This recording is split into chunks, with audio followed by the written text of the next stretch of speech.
امروز میخوایم با هم یکی از حرفه‌ای‌ترین پرینترهای چاپ کارت رو بررسی کنیم. کارت پرینتر داسکام مدل 2300.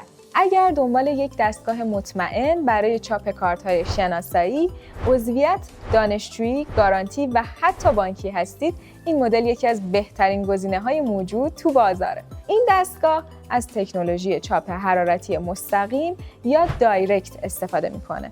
یعنی چی؟ یعنی چاپ با کیفیت بالا، دقیق و کاملا حرفه‌ای روی کارت‌های PVC، اونم به صورت تک‌رو و یا دورو. یکی از مهمترین ویژگی‌های داسکام 2300 وضوح چاپ فوق‌العاده بالاشه. با رزولوشن 300 در 1200 ppi کارت‌های شما با جزئیات کامل و رنگ‌های زنده چاپ میشن. ریبون‌های این دستگاه در دو نوع عرضه میشن: رنگی برای طراحی‌های گرافیکی، تک رنگ یا سیاه و سفید برای چاپ‌های ساده و سریع‌تر.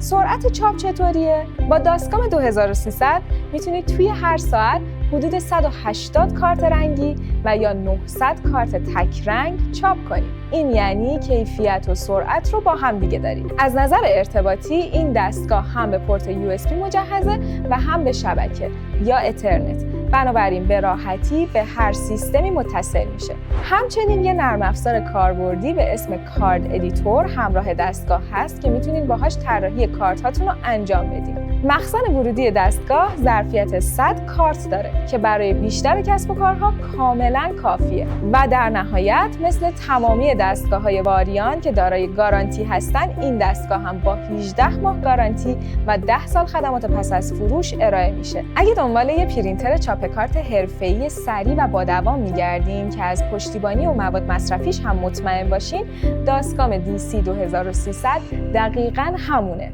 با خیال راحت انتخابش کنید.